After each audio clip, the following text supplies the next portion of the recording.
When did your parents realize you weren't a little kid anymore? I'm 21 and my parents still try to make me wear diapers.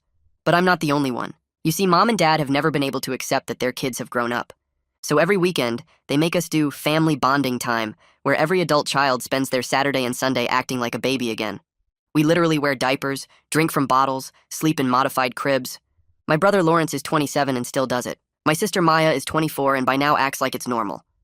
It started the day I turned 18 when mom sat me down and pulled out an adult-sized diaper, telling me weekends were for letting go of stress by returning to a simpler time. When I laughed thinking it was a joke, dad grabbed my wallet and pulled up his banking app. Until you participate properly, we control your finances.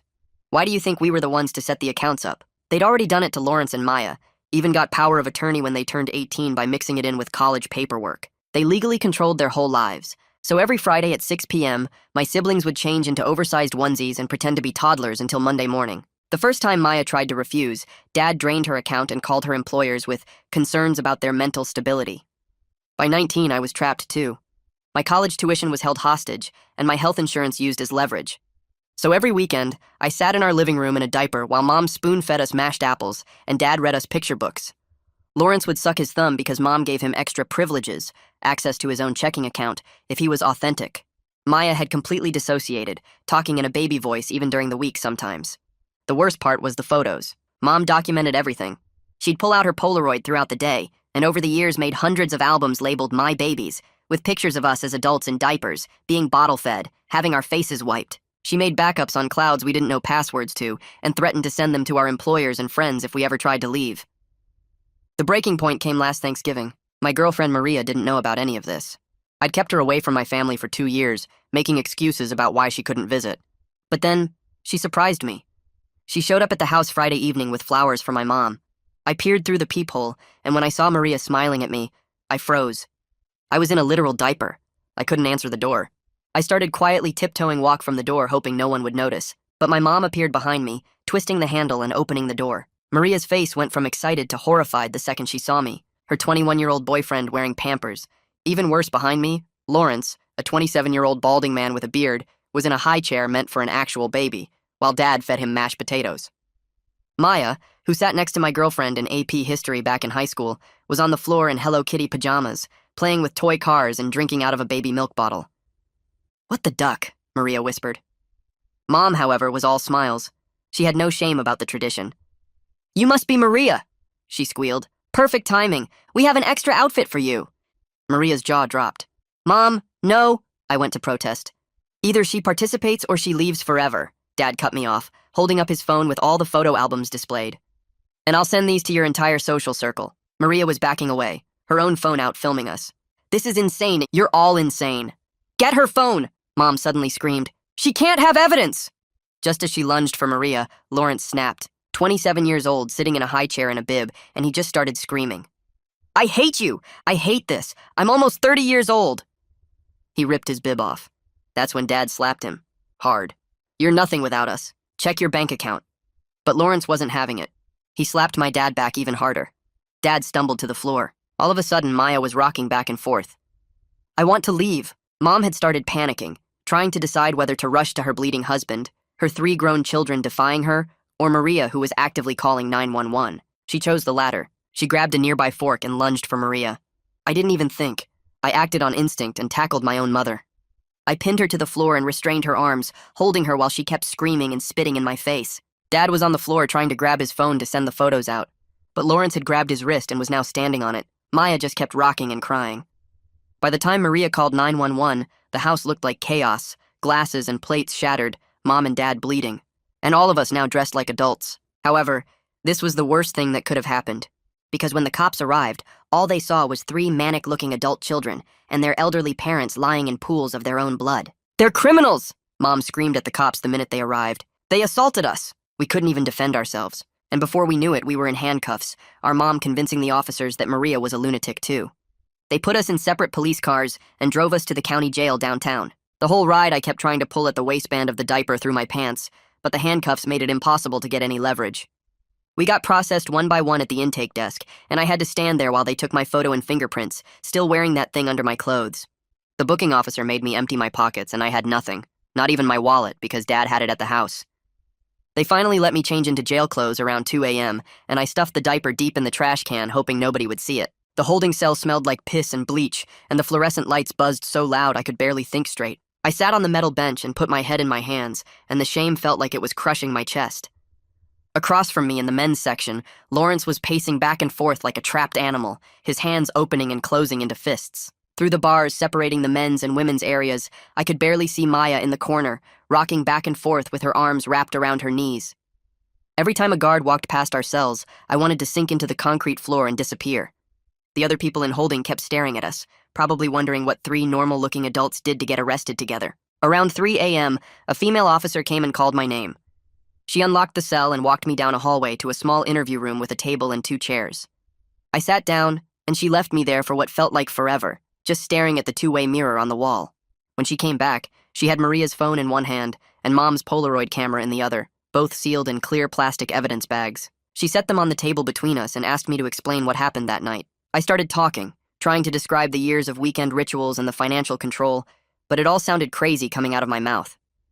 The officer wrote notes on a yellow pad and didn't look at me much. She asked about the fork, about Mom's injuries, about why I tackled my own mother. I tried to explain that Mom was attacking Maria, that I was defending her, but the officer's face stayed blank and professional. She mentioned something about the video footage on Maria's phone being logged into evidence, and for the first time since the cops showed up, I felt a tiny spark of hope. Maybe someone would actually watch that video and see what really happened. Maybe they'd see me in that diaper, Lawrence in the high chair, Maya with the bottle. Maybe the truth would actually matter. The officer took me back to the holding cell, and I watched through the bars as they brought Lawrence out next for his interview. His hands were shaking, but not from fear like I expected. He looked angry, really angry, like something had broken inside him and he was done playing nice. When they brought him back 20 minutes later, he wouldn't even look at me. He just went to the far corner of the cell and stood there with his arms crossed, staring at the wall. Maya hadn't moved from her spot in the women's section. She was still rocking back and forth, and I realized she was humming something under her breath. It took me a minute to recognize the tune, and then my stomach dropped. It was that lullaby Mom used to sing during bottle time on the weekends. Maya was humming it over and over, her eyes unfocused and distant. I wanted to call out to her, to tell her to stop, to snap her out of whatever dissociated state she was falling into. But we were separated by bars and rules, and the guards had already told us no talking between cells. I'd never felt more helpless as her older brother than I did right then. Lawrence was done being the good son who played along for privileges.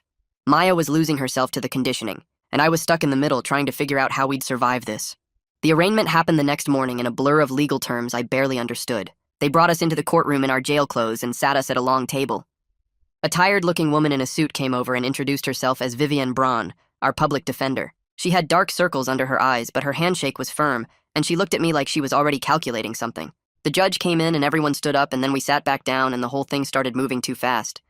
The prosecutor read out charges for assault and battery, and the judge asked how we pleaded. Vivian told us to say not guilty, so we did. Then my parents' lawyer stood up and requested no contact orders for all 3 of us, saying his clients feared for their safety. The judge granted it without even looking at us. Just like that, I couldn't go home, couldn't call them, couldn't even drive past the house. The judge set bail at $10,000 each, and my brain couldn't process that number. Vivian whispered something about a bail bondsman and 10%, but I wasn't really listening anymore. I was standing in front of a judge in borrowed jail sweatpants, being told I was dangerous to my own parents. The same parents who made me wear diapers every weekend for 3 years. The same parents who controlled every dollar in my bank account. The absurdity made me want to laugh or scream or both. The judge banged his gavel and said next case, and guards started moving us toward the door. Vivian caught my arm and said she'd meet me outside after I got processed for release. Lawrence looked like he wanted to punch something. Maya just stared at the floor. Outside the courtroom, Vivian pulled me aside while I was still processing that I wasn't going to jail tonight. She explained the bail terms in simple language, probably because she could tell I was barely keeping up. I had a curfew from 10 p.m. to 6 a.m. every night. I couldn't contact my parents in any way, no calls, no texts, no showing up at the house. I had to check in with pretrial services every week, in person, no exceptions. If I missed a check-in or violated curfew, they'd revoke my bail and I'd go straight back to jail. She handed me a packet of papers with addresses and phone numbers, and I just stared at them. The relief of getting out was completely destroyed by the anxiety of where I'd even go. My parents still controlled my bank account. I couldn't get my clothes from the house. I didn't have my phone or my wallet or my car keys. Vivian must have seen the panic on my face because she asked if I had somewhere to stay. I thought about Maria and felt sick. She'd seen me in that diaper. She'd been attacked by my mom with a fork, and now I was going to show up at her apartment begging for a place to crash. Vivian wrote down Maria's contact info from the police report and said I could use the phone in her office. She also gave me a voucher for the bus and $20 in cash from some victim services fund. I took the money and felt like a charity case, which I guess I was. By day 3, things got worse. Vivian called me at Maria's apartment where I'd been sleeping on the couch. She said the detective had interviewed my parents at the hospital and gotten their official statements. Dad claimed we'd been acting weird and aggressive for weeks and he was scared we might hurt them. Mom said we'd always had anger issues, even as kids, and this attack came out of nowhere. They painted us as violent adults who attacked our elderly parents for no reason. The detective told Vivian that the DA was seriously considering pressing full assault charges based on their version of events. I felt my entire reality being rewritten by the people who tortured us for years. Vivian said we needed to meet in person to start building our defense. She gave me an address for her office and told me to bring any documentation I had about the financial control, any texts or emails from my parents, anything that could prove the pattern of abuse. I didn't have any of that because everything was on my phone back at the house. I told her that and she sighed. She said we'd figure it out, but I could hear the concern in her voice. My first real meeting with Vivian happened 2 days later in her cramped office that smelled like old coffee and legal briefs. The walls were covered in file boxes and her desk was buried under papers. She cleared a chair for me and sat down across from me with a yellow legal pad. Then she started asking questions, really detailed questions about everything. She wanted to know when the weekend rituals started, exactly what they involved, how often they happened. She asked about the financial control, when my parents got power of attorney, how they used it to force compliance. She asked about the photos, how many there were, where they were stored, what my parents threatened to do with them. I talked for over an hour, describing things I'd never said out loud to anyone. The diapers, the bottles, the cribs, the baby talk, the way Dad would drain our accounts if we refused, the way Mom documented everything with her Polaroid. Vivian's face shifted while I talked, going from professional neutrality to barely contained anger. When I finished, she put down her pen and looked at me for a long moment. She said this was the most clear-cut case of coercive control she'd ever seen. She said we needed to build a defense strategy that exposed the whole pattern, not just the Thanksgiving incident. She started making notes about subpoenaing bank records, getting medical experts on psychological abuse, tracking down the photo evidence.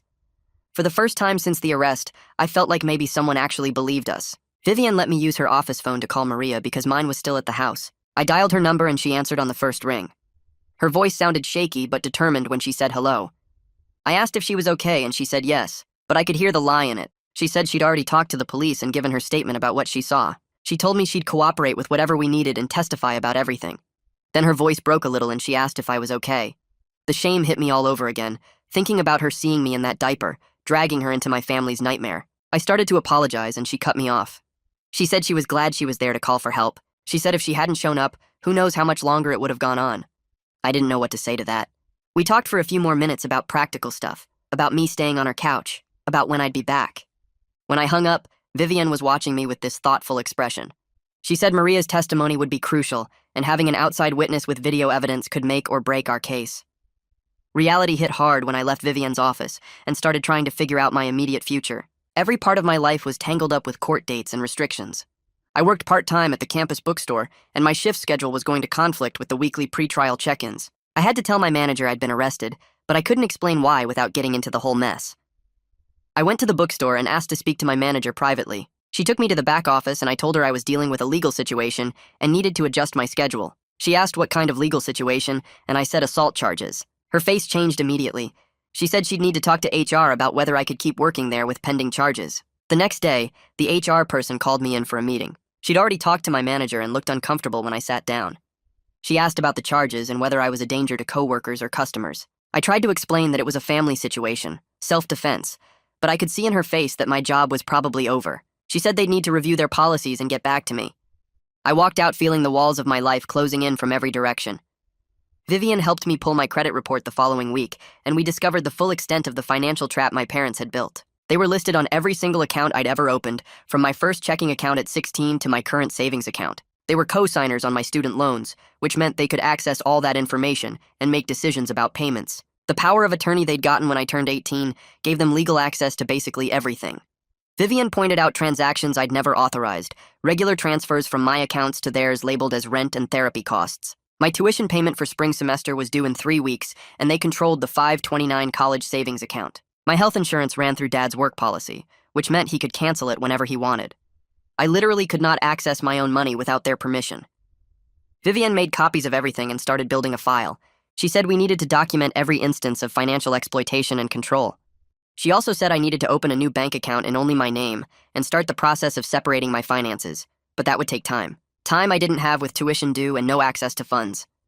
I left her office feeling like I'd never really understood how trapped I was until that moment. The bail bondsman's office smelled like cigarettes and old coffee when I walked in the next morning to sign the final paperwork. He pushed a payment schedule across his desk and explained I owed him $1,200 for the 10% fee on my bail, money I didn't have in any account I could access. I stared at the numbers and felt my stomach drop, because this was just one more debt piling on top of everything else. Maria had offered to help cover it when I called her from outside the office, but I could hear the strain in her voice even though she tried to sound casual about it. She was a college student working part-time at a coffee shop, and now my family's mess was costing her real money she probably needed for rent or textbooks. Lawrence was dealing with the same bondsman and owed even more because his bail had been set higher, and when we ran into each other in the waiting room, he looked like he wanted to punch through the wall. Maya's bail had been lower, but she had even less money than either of us. No job and no savings account that wasn't controlled by our parents. The bondsman set up payment plans for all three of us and warned that missing payments would mean immediate consequences, and I signed the papers feeling like I was just trading one form of control for another. Maria's apartment was tiny, barely 500 square feet with a bathroom so small you had to step over the toilet to reach the shower. Her couch was one of those cheap futons from a discount furniture store, and it was about 6 inches too short for me to stretch out fully. I spent the first night curled up with my knees bent, trying to find a position that didn't make my back ache, listening to Maria move around in her bedroom on the other side of the thin wall. The awkwardness of being there hit me every time I woke up and remembered where I was, imposing on her space when we'd only been dating 8 months. She was patient and kind, making me coffee in the morning and clearing out a drawer for the few clothes I'd managed to grab, but I could see the stress in the way she moved around the apartment differently now. The no-contact order meant I couldn't go back to the house to get my textbooks or my laptop or any of the stuff I actually needed for school. I was living in 2 pairs of borrowed jeans from Maria's ex-boyfriend that she still had in a closet and sleeping on a couch that made every muscle in my body hurt by morning. Every day I tried to figure out how to rebuild a life from absolutely nothing, while Maria stepped around me to get to her kitchen and the weight of displacement pressed down on me constantly. Maya's texts in our sibling group chat started getting weird by Wednesday. She'd send messages at random times saying things were loud where she was staying, or that she couldn't sleep because the friend's apartment had thin walls and she could hear everything. By Friday, she admitted she kept thinking about going back home, and when I read that message, my hands started shaking. She said the outside world felt too big and too loud, and part of her missed the simplicity of the weekends, even though she knew how messed up that sounded. Lawrence responded immediately with angry messages about how she couldn't be serious, how going back would destroy any chance we had of breaking free. I just felt scared, actually terrified that we were going to lose her to all the conditioning our parents had spent years building into her brain. She texted again late that night saying she'd driven halfway to the house before she stopped herself, and I called her right away. We stayed on the phone for an hour while she cried, and I tried to remind her why we'd fought so hard to get out. The pull of the familiar abuse was so strong in her voice, and I realized that escaping physically was only the first step when your mind was still trapped. Detective Knowles called me in for another interview on Monday morning, and Vivian met me at the station looking serious. The detective's questions focused on whether I'd ever been violent before, if I had anger management issues, if I'd been drinking that night. Every single question felt designed to paint me as the bad guy, like he was trying to build a case that I was an aggressive person who just snapped and attacked my elderly parents for no reason. I had to carefully explain that defending Maria from someone lunging at her with a fork wasn't the same as randomly attacking my parents, and Vivian kept putting her hand on my arm to stop me from over-explaining. The detective asked about my relationship with my parents growing up, whether we'd had physical fights before, whether I resented their rules. I could feel myself getting defensive and angry, which was probably exactly what he wanted, and Vivian jumped in several times to redirect or clarify my answers. By the end of the hour-long interview, I was exhausted from the mental effort of answering truthfully while also being strategic about every word. Vivian walked me out afterward and explained that even telling the truth requires careful thought when people are looking for reasons to doubt you. Vivian called me 2 days later and told me to come to her office right away because she'd gotten something important. When I arrived, she had her laptop set up with audio files ready to play, and she hit play on the 911 recording from Thanksgiving night. Hearing Mom's voice scream about getting Maria's phone made my whole body go cold, and then Maria's shaky voice calling for help while chaos erupted in the background. The recording captured Mom's rage about evidence and Dad's voice in the background threatening to send photos, and suddenly we had actual proof that they were trying to silence a witness. Vivian played it 3 times, pointing out specific moments where you could hear Mom's panic about documentation and Dad's threats about consequences. She explained that this supported our self-defense claim because it showed consciousness of guilt on their part, that they knew what they were doing was wrong and were desperate to hide the evidence. The recording was only 4 minutes long, but it changed everything about how our case could be presented, and I felt validation wash over me for the first time since the arrest. Vivian made copies and started drafting motions to introduce it as evidence, and I left her office feeling like maybe someone would actually believe us. Vivian sent a legal preservation letter to my parents that same week, demanding they not delete or destroy the photo albums or cloud backups. The letter explained in formal legal language that the photos were now potential evidence in both criminal and civil proceedings, and any destruction could be considered obstruction of justice. I knew this wouldn't actually stop them from trying to delete everything if they got desperate enough, but at least there was a legal record that we'd tried to preserve the proof of what they'd done. Vivian explained that if they did destroy evidence after receiving this letter, it would look really bad for them in court and could result in separate charges. She sent it certified mail with signature required so we'd have proof they received it, and then filed a copy with the court. The whole process felt like we were finally playing offense instead of just defending ourselves, and I appreciated Vivian's aggressive approach to protecting the evidence of our abuse. Lawrence went to the bank the following Monday to try to close the joint checking account he shared with Dad, and he called me afterward sounding frustrated. The bank manager Gus had explained that with the power of attorney still active, closing the account was complicated and required both signatures. But Gus was sympathetic when Lawrence explained the situation, and he walked Lawrence through the process of opening a completely new account in only his name. They set up direct deposit to route Lawrence's paycheck from his job away from the joint account and into the new one, which meant at least his future earnings would be protected. It was a small victory, but Lawrence looked lighter when I met him for lunch afterward, like he'd finally taken back one piece of financial control. Gus had even helped him set up online banking and showed him how to monitor his account for any suspicious activity. Lawrence kept checking his phone to look at his new account balance, and even though it was small, it was entirely his for the first time in 9 years. Maya's job search hit a wall hard that same week when she got a rejection email from a position she'd been excited about. She texted the group chat saying the company had contacted her references, and somehow Dad's old complaints about her mental stability had resurfaced during the reference check.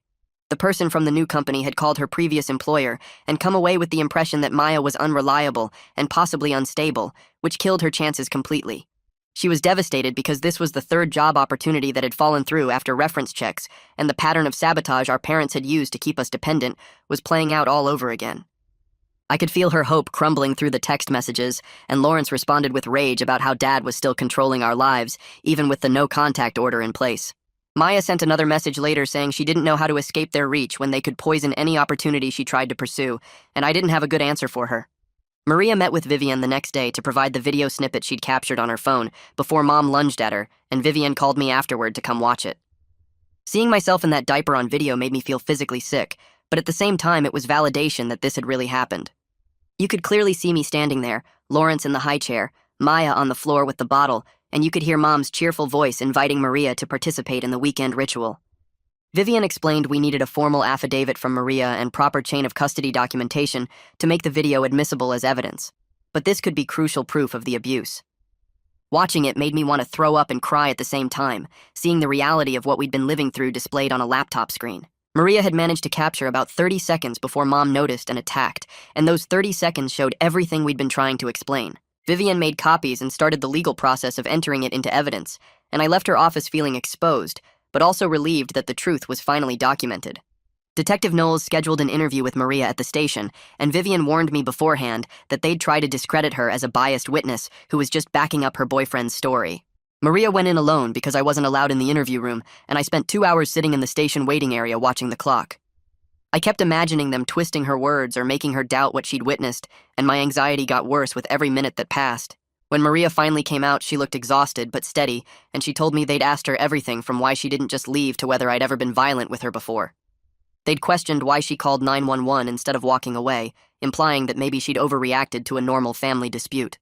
Maria had stuck to exactly what she saw and heard, describing Mom lunging with the fork and the chaos that followed, and she'd refused to let them reframe it as anything other than what it was. We walked out of the station together, and I felt grateful that she'd been willing to go through that interrogation for me, even after everything my family had put her through. 2 days later, Vivian filed paperwork for a temporary protective order on behalf of all three of us. She argued that Mom and Dad still posed a threat through their financial control, and those photo albums they could release any time. The hearing happened in a small courtroom with a judge who looked tired and skeptical from the moment we walked in. Vivian presented the evidence we had so far, the 9/11 audio, Maria's video, the documented financial manipulation. The judge listened and asked a few questions, but I could see doubt on his face when he looked at us. 3 healthy adults claiming we needed protection from our elderly parents probably sounded ridiculous to him. He denied the temporary order after barely 15 minutes of deliberation. He said without more concrete evidence of ongoing threats, he couldn't justify restricting parental contact with adult children. He told us we could raise the issue again if circumstances changed, but for now the answer was no. Walking out of that courthouse felt like getting punched in the stomach. We had evidence, we had witnesses, and it still wasn't enough. A counselor at the domestic violence hotline gave me a referral to a therapist named Miriam Luna, who specialized in coercive control and family abuse. I called her office that same afternoon and somehow got an appointment for the next day. Sitting in her waiting room, I felt exposed and ashamed, like everyone could see what my parents had done to me just by looking. When Miriam called me back, she was maybe 40 with kind eyes and a calm voice that immediately put me at ease. I started explaining the weekend rituals, the diapers, the financial control, and she just nodded like she'd heard it all before. She told me that infantilization was a recognized abuse tactic, that using financial control to force compliance was textbook coercive control. Hearing her name what happened, putting clinical terms to the nightmare I'd been living, made something shift in my head. This wasn't just weird family dysfunction or me being too sensitive. It was calculated abuse, a pattern of dominance and isolation that my parents had built over years. Miriam explained how they'd systematically broken down our sense of self and independence, then used that dependence to maintain control. For the first time since Thanksgiving, I felt like someone actually understood what we'd been through. The confusion and self-doubt that had been eating at me started to clear just a little bit. The next morning, a thick envelope arrived at Maria's apartment addressed to me. Inside was a cease and desist letter from my parents' attorney, 3 pages of legal threats accusing us of defamation and false allegations. The letter said they had character witnesses ready to testify that we'd always been troubled children with behavioral issues. It threatened legal action if we continued making false claims about abuse, and it hinted at releasing context that would prove we were lying. I read it twice, my hands shaking harder each time. The thought of them controlling the narrative again, painting us as the problem while they played innocent victims, made my anxiety spike so hard I thought I might throw up. I called Vivian immediately and she told me to bring the letter to her office. When I got there, she read it carefully and then looked up with a tight smile. She said this was classic intimidation tactics, trying to scare us into silence before we could build our case. She told me to document everything, every contact attempt, every threat, every manipulation. She was already preparing a response, but I needed to stay strong and not let them psych me out. Easier said than done when every word in that letter felt designed to make me doubt my own reality. Vivian had subpoenaed my parents' bank records, and the documents started coming through later that week. She called me to her office to review what she'd found, spreading printouts across her desk with certain lines highlighted in yellow. There were regular transfers from our accounts to theirs, labeled as rent and therapy costs that we'd never agreed to pay. Some of the amounts were small, $20 or $30 here and there, but others were bigger, hundreds at a time. She pointed to several large withdrawals that happened right around the time each of us turned 18, amounts that didn't match anything in their stated income or expenses. It wasn't definitive proof yet, but Vivian said it showed a clear pattern of financial exploitation. She was going to dig deeper, cross-reference with our account statements, try to build a timeline of exactly how much money they'd taken from us over the years. Seeing those numbers in black and white made me feel sick and angry at the same time. Every dollar they'd stolen was another piece of control, another way they'd kept us dependent and trapped. The hospital records from Thanksgiving finally came through, and Vivian scheduled another meeting to go over them. I sat across from her desk while she pulled up the digital files on her laptop. Mom had a small bruise on her upper arm, roughly the size and shape of fingers, consistent with being restrained. Dad had a cut on his palm from broken glass, shallow and already healing when they were examined. Neither injury was anywhere close to the violent attack they'd described to police. The records also noted that Mom had been holding a fork when she arrived at the hospital and became upset when staff tried to take it from her for safety reasons. One nurse had written that the patient seemed more concerned about her children being arrested than about her own injuries. Vivian looked up at me with something like satisfaction in her eyes. This supported Maria's account perfectly, showed that their injuries were minor and their behavior was suspicious. It wasn't enough to prove our innocence on its own, but combined with everything else, it was building a solid case. A week later, 2 police officers showed up at Maria's apartment to escort me back to the house to retrieve my belongings. The no-contact order meant I couldn't go alone, and they needed to supervise to make sure there were no incidents. The drive back to my parents' house felt surreal, like returning to a crime scene. Mom and Dad were waiting in the doorway when we pulled up, and they looked small and fragile and victimized. Mom had her arm in a sling even though the hospital records showed just a bruise. Dad leaned on a cane he definitely didn't need. They played their parts perfectly for the officers, looking sad and scared of their own son. I followed the police into the house and headed straight for my room, trying to ignore my parents' presence. While I was packing clothes into garbage bags, Mom started talking to the officers in the living room. I could hear her through the walls, explaining that the weekends had been therapeutic regression sessions that we'd all consented to as adults. She said she had signed consent forms to prove it, documents we'd supposedly agreed to years ago. Dad chimed in that we'd been in family therapy for years, and this treatment was recommended by professionals. I watched the officers' faces change as my parents talked, saw doubt creeping into their expressions. They started looking at me differently, like maybe I was the unstable one after all. While packing my dresser, I knocked over a stack of books and something fell out from behind the furniture, a Polaroid photo, face down on the carpet. I picked it up and my stomach dropped. It was me, asleep in the modified crib, wearing a diaper and clutching a stuffed animal. The date stamp in the corner read 2 years ago, when I was 19. This wasn't some childhood photo they could claim was from when I was actually a baby. This was proof, dated proof, that the infantilization had continued well into my adulthood. I glanced at the doorway where one of the officers was standing, watching me pack. He was looking at his phone, not paying attention. I slipped the Polaroid into my pocket quickly, my heart racing. This single photo could back up our entire timeline, prove that everything we'd said was true. I felt like I was smuggling out evidence of my own abuse, stealing proof of what they'd done to me. The next day, I had an appointment at the college financial aid office to discuss my options for spring semester. The counselor, a tired-looking woman with reading glasses on a chain, explained the process for getting a dependency override. To access financial aid without my parents' information, I needed extensive documentation of the estrangement and abuse. She handed me a checklist that was 2 pages long. Letters from therapists confirming the abuse and estrangement, legal documents including the no-contact order and any court filings, a detailed written statement from me explaining why I couldn't use my parents' financial information, proof that I was financially independent or at least attempting to be. The process would take months to review, and there was no guarantee they'd approve it. Meanwhile, spring tuition was due in 2 weeks. I asked what happened if I couldn't pay, and she gave me a sympathetic look. My classes would be dropped, and I'd have to reapply for the next semester, starting the whole process over. I left her office feeling trapped again, another deadline I couldn't meet, another way my parents' abuse was destroying my future. Lawrence filed a petition to suspend the power of attorney the following Monday. He'd saved up enough from his paycheck to pay the filing fee, and Vivian had helped him with the paperwork. The petition argued that the POA was obtained under duress when he was 18 and didn't understand what he was signing. He said Mom and Dad had mixed it in with college paperwork and never explained what it actually meant. The clerk at the courthouse scheduled a hearing date, and Lawrence's face fell when she told him. 3 months out. The court calendar was backed up, and that was the earliest available slot. Until then, the power of attorney remained active, which meant our parents still had legal access to his accounts and decisions. Lawrence took the paperwork and walked out of the courthouse without saying anything. I followed him outside and found him in the parking lot, his fist connecting with the concrete wall. Blood appeared on his knuckles. I grabbed his arm and pulled him back. I reminded him that any violence, even against walls, could be used against us. The prosecutors were looking for any excuse to paint us as unstable and aggressive.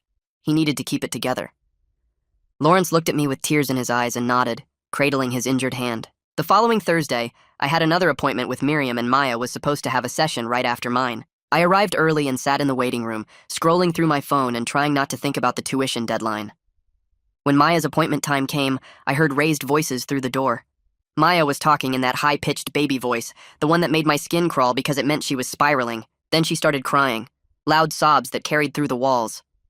Miriam's calm voice tried to bring her down, but Maya just cried harder. She was breaking down about the baby voice, admitting that sometimes at work she caught herself slipping into it without meaning to.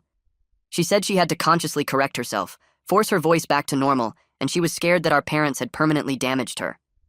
The crying went on for what felt like forever. Miriam was working with her on grounding techniques, talking her through breathing exercises. I sat in the waiting room hearing my sister fall apart and feeling completely helpless. This was the first time Maya had really let herself feel how deep the damage went. The conditioning our parents had spent years building wasn't going to disappear just because we'd escaped. Miriam kept saying that healing takes time, that we couldn't expect to undo years of abuse in a few weeks. But sitting there listening to Maya sob through the walls, I wondered if any of us would ever really be okay again. 2 days later, Vivian called my phone while I was walking between classes. She had news about a witness. A neighbor from 2 houses down had reached out saying she heard the whole Thanksgiving incident through her windows. The neighbor reported hearing Dad yell, then the sound of a slap, followed by crashing and screaming. She almost called 911 herself, but saw the police cars arrive before she could dial. Vivian explained that having an outside witness with no connection to our family could be huge for establishing we weren't the ones who started the violence. I felt something loosen in my chest for the first time in weeks. Someone else had heard it. Someone who wasn't family, wasn't Maria, wasn't involved, just a regular person who happened to be home and heard what really went down. The next morning, my manager at the campus bookstore called asking me to come in for a meeting. His voice sounded weird on the phone, formal and careful. I showed up 20 minutes later and found him sitting in the back office with a woman I'd never seen before. She introduced herself as the HR person from the main campus office. My stomach dropped. The HR woman pulled out a printed email and slid it across the desk. It was from my parents. The email expressed concern about my mental state and suggested I might be dangerous to coworkers. It referenced a violent incident without giving details, but made it sound like I was unstable and unpredictable. Vivian had coached me on what to say if something like this happened. I kept my voice calm and explained I was dealing with false accusations from abusive parents. I pulled out the folded copy of the no-contact order I'd started carrying and showed them the legal documentation of ongoing issues. The HR woman read through it carefully while my manager looked uncomfortable. She asked a few questions about whether I felt safe, whether I had support, whether there were any concerns about my work performance. I answered everything honestly and kept my tone level. After 15 minutes, she said they'd keep the email on file, but weren't taking any action since my work had been fine, and I had legal documentation of the family situation. I walked out of that office shaking, but still employed. That afternoon, I met with Vivian in her office, and she suggested something new.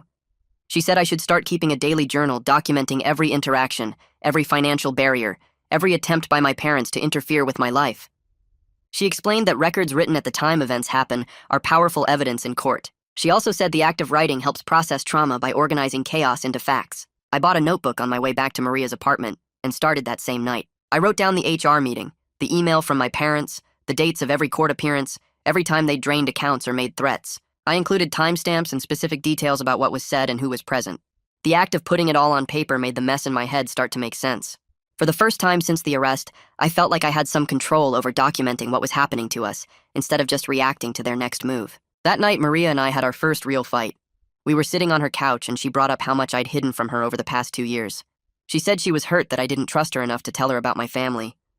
I tried to explain about the shame, about the threats, about how I couldn't risk the photos getting out. But Maria cut me off and pointed out that I didn't give her the choice to support me or not.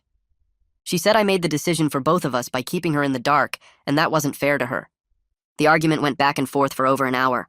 I kept trying to justify why I had to hide it, and she kept pushing back that relationships need honesty, even when the truth is ugly. Eventually, we both got quiet and just sat there. Then Maria said something that hit hard. She told me that surviving abuse doesn't mean I get a free pass on communication in healthy relationships. I had to learn how to be honest even when it was scary. I realized she was right. I'd been so focused on protecting her from my parents that I'd hurt her in a different way. A few days later, Vivian called with more news. The DA had contacted her saying he was reviewing all the evidence and was open to reducing charges if everything lined up with our self-defense claims. He wasn't making any promises, but he admitted the 9/11 audio and Maria's video were really strong evidence. He also mentioned the hospital records didn't match the serious assault my parents had described. This was the first time anyone in the system seemed to actually believe our side of things. I felt this tiny spark of hope that maybe we wouldn't end up with major criminal records for defending ourselves and Maria. Vivian warned me not to get too excited yet because the DA could still change his mind, but even the possibility of reduced charges made me feel like I could breathe a little easier. The next afternoon, I was scrolling through Facebook and saw that my parents had posted something. They'd put up blurred images with a long caption about ungrateful children and false accusations. The post talked about how they'd devoted their lives to raising us, and now we were turning on them in their old age. Several relatives were already commenting with messages of support for Mom and Dad. I screenshot everything and sent it to Vivian immediately. She called back within an hour saying she was filing a motion for an injunction right away. She argued this was witness intimidation and an attempt to poison potential jury pools. The fact that my parents were willing to publicly hint at the photos while under a preservation order showed they weren't scared of consequences. Vivian sounded angry on the phone, which kind of reassuring because it meant she was taking this seriously. That same week, Lawrence finally made progress on his bank situation. Gus at the bank helped him set up direct deposit to his new account and walked him through all the paperwork to close access to the old joint account without violating the power of attorney. It took hours of forms and verification, but by the end of the appointment, Lawrence had his paycheck flowing to an account our parents couldn't touch. He texted me and Maya that night saying he wanted to buy us dinner with his first clean paycheck. We met at a cheap restaurant near campus, and Lawrence pulled out his debit card with this huge smile on his face. It was the first time he'd paid for something with money that was completely his in almost a decade. When the check came, he handed over his card, and I saw his eyes get wet. Maya reached across the table and grabbed his hand. We all just sat there for a minute, trying not to cry in the middle of the restaurant. 2 days after that, Maya sent a panicked text to our group chat.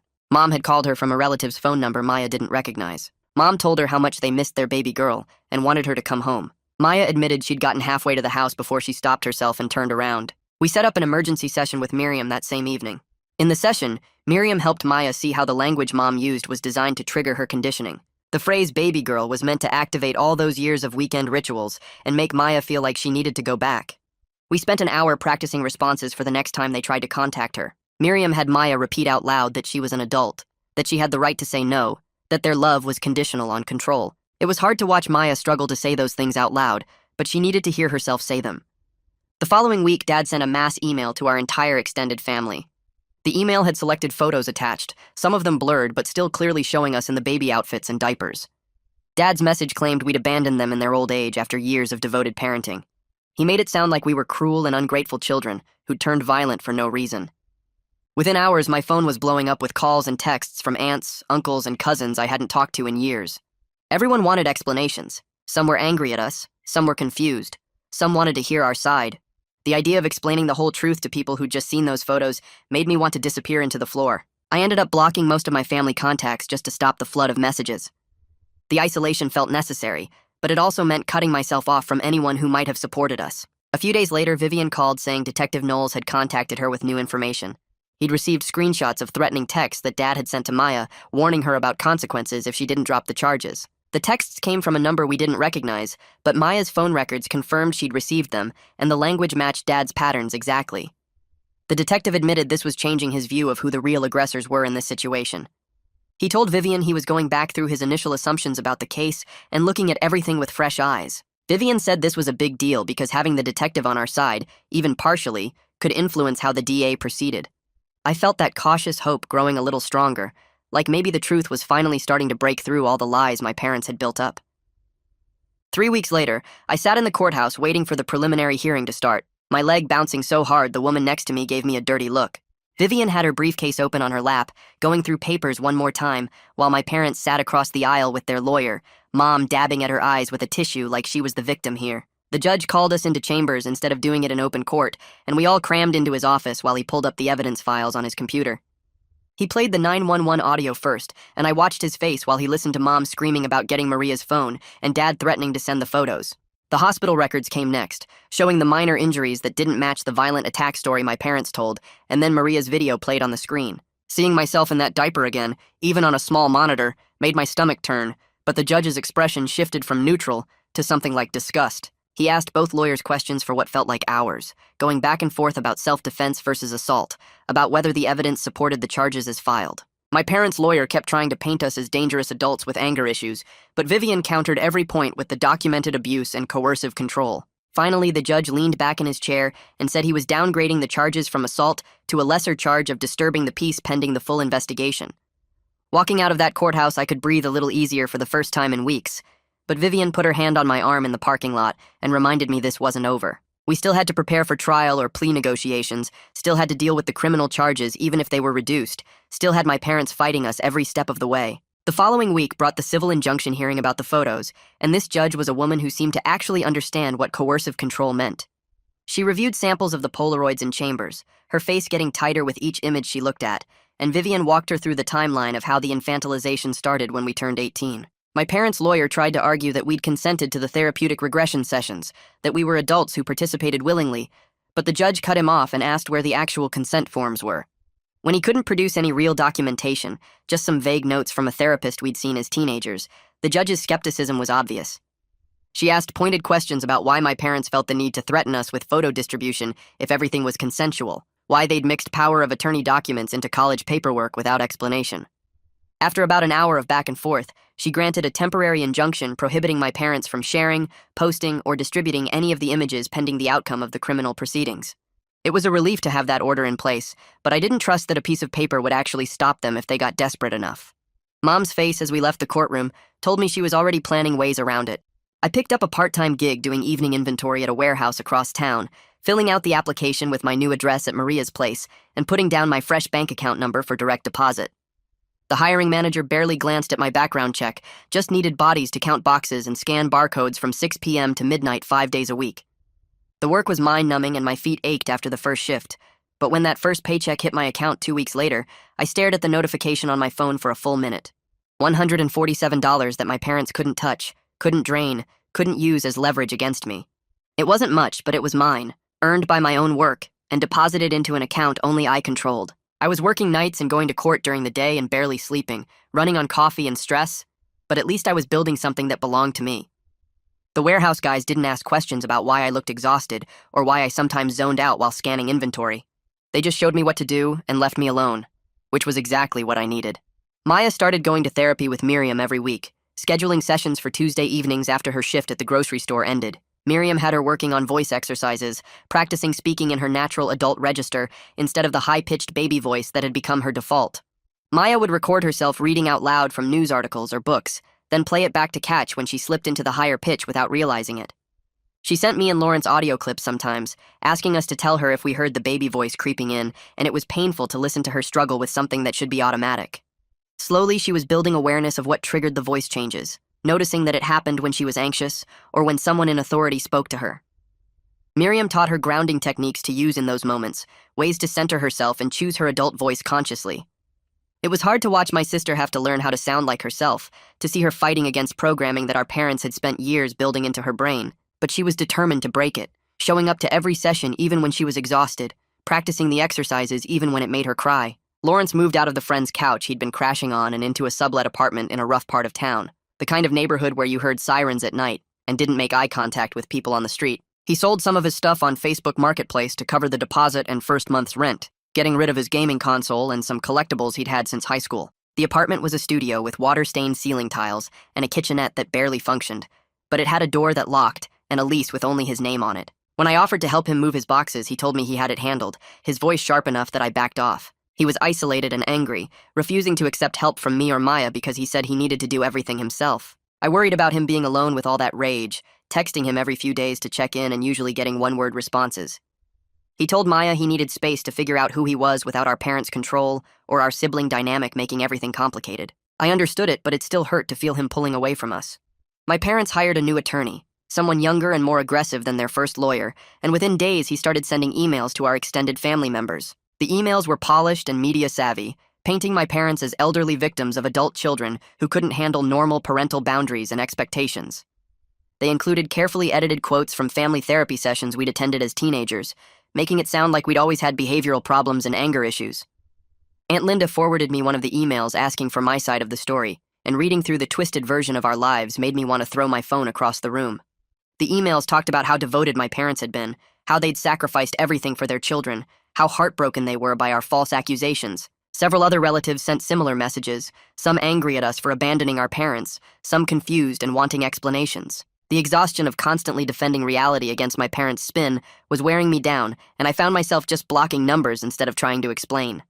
How could I make people understand what had really happened when my parents' version sounded so much more believable than the truth? Detective Knowles called Vivian to say he was following up on the power of attorney issue, going back to interview my parents about when and how they'd obtained it from each of us. Their answers were inconsistent between the two interviews, Mom saying one thing about the timing and Dad saying something different. The detective pulled the actual documents and noted that they'd been notarized on the same day we'd signed other college paperwork, mixed in with financial aid forms and housing agreements. He told Vivian that obtaining POA without clear explanation of what someone was signing could be fraud, especially if there was a pattern of doing it to multiple children. He was referring the financial control aspects to the fraud division for a separate investigation, and Vivian said this could open up a whole new set of charges against my parents. I didn't let myself get too hopeful because I'd learned that the system moved slowly and nothing was guaranteed, but it felt good to know someone was taking the financial abuse seriously. Maria's parents found out about the arrest and the whole abuse situation when one of my parents' emails got forwarded to someone who knew Maria's family. Her mom called her in a panic asking what was going on, why her daughter was involved with someone who'd been arrested for assault, whether she was safe. Maria had to explain the whole story over the phone while her mom kept interrupting with questions and concerns. Her parents weren't comfortable with her continued involvement with me, worried about their daughter being dragged into legal proceedings and potential danger from my unstable family situation. They pressured her to take a break from the relationship until everything was resolved, until they could be sure I wasn't actually violent or dangerous. Maria and I met at a coffee shop to talk about it, and she looked exhausted and torn. She said she believed me and wanted to support me, but her parents were threatening to cut her off financially if she didn't step back.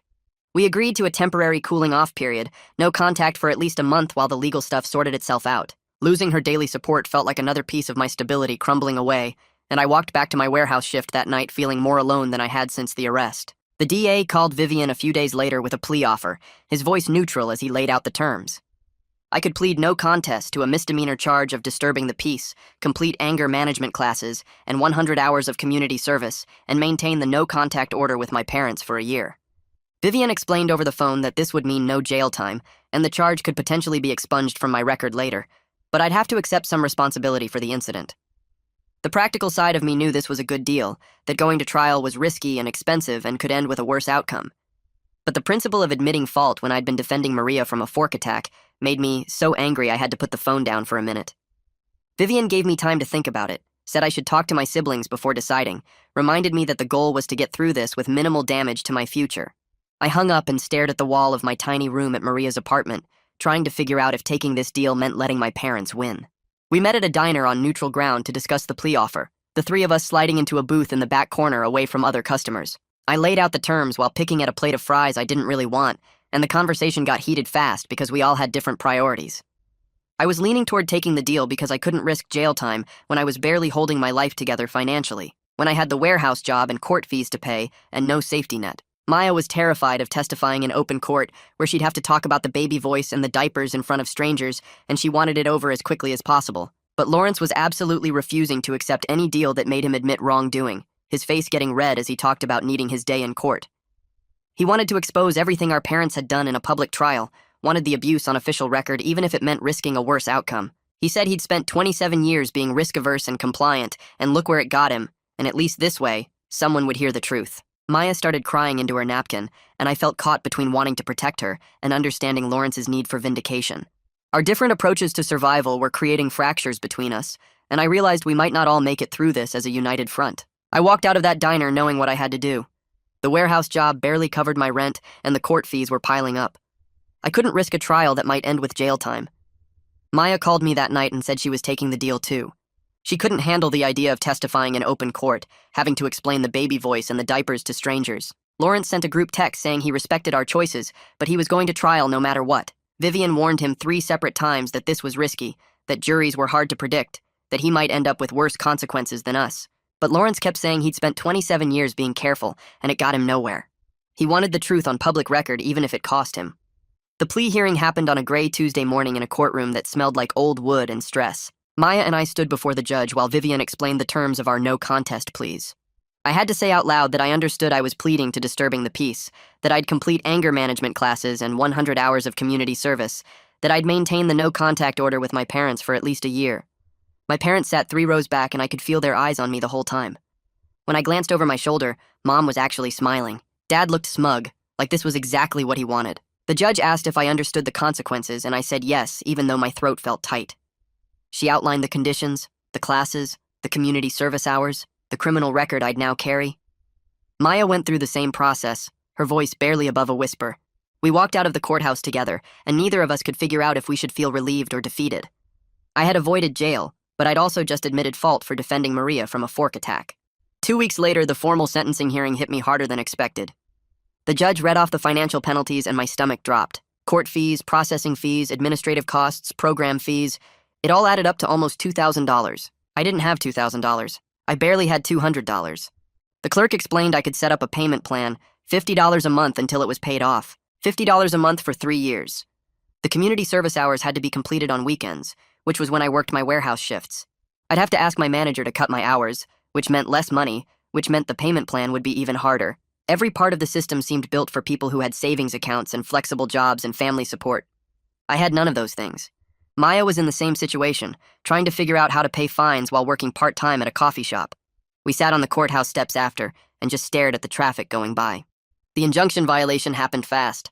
A cousin I barely knew, someone named Daryl who lived 2 states away, posted blurred photos in a family group chat. The message said something about how sad it was that kids these days don't respect their elders. Within an hour, 12 relatives had seen the photos. Within 2 hours, Vivian had screenshots of everything. Daryl admitted in the chat that Mom had sent him the photos first, said she wanted family to know what we were really like. It was a clear violation of the court order. Vivian filed a contempt motion the same day. She said this was exactly the kind of mistake she'd been waiting for, proof that my parents thought they were above consequences. The contempt hearing was the first time I saw real fear on my parents' faces. The judge read through the evidence, the screenshots, Daryl's admission, the timestamps proving the chain of distribution. Her face got tight and angry as she flipped through the pages. She asked my parents' attorney to explain how this wasn't a direct violation of her order. He stumbled through some excuse about not understanding the full scope of the injunction. The judge cut him off and said the order was crystal clear. She fined them $5,000 on the spot. Then she leaned forward and said if there was any further distribution, any more violations, she'd hold them in contempt and they'd face jail time. My parents looked stunned. Dad's face went red and Mom's mouth opened, but no sound came out. For the first time since this whole thing started, they looked scared instead of confident. I felt something close to satisfaction watching them realize they couldn't just do whatever they wanted. Gus at the bank spent 3 hours helping me untangle my finances. We went through every account, every automatic payment, every connection to my parents. The power of attorney was still active on some old savings accounts I'd opened as a teenager, but we managed to reroute my paycheck and my main checking to accounts they couldn't access. Gus explained it wasn't perfect. There were still some weak spots where they technically had legal access, but at least my income was flowing somewhere safe now. He helped me set up alerts so I'd know immediately if anyone tried to access my accounts. I left the bank feeling like I'd taken back a small piece of control. It wasn't complete independence, but it was a start.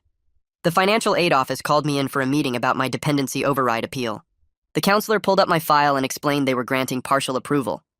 They couldn't cover everything without my parents' tax information, but they could offer some emergency aid and work-study positions. The amount wasn't enough to cover spring tuition completely. I'd still be short about $1,500. Combined with my warehouse job, if I picked up extra shifts and cut every possible expense, I might be able to make it work. The counselor gave me a list of work-study jobs and said to apply fast because they filled up quick.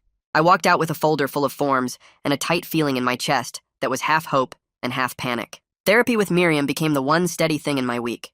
Every Thursday at 4, I sat in her office and we worked through the mess in my head. She taught me how to spot when my anxiety was spiking, how to recognize when my parents' conditioning was influencing my choices.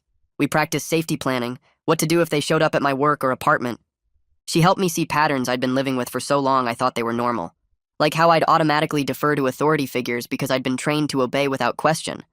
Or how I'd minimize my own needs because asking for things had always been punished. Some weeks I felt like I was making progress.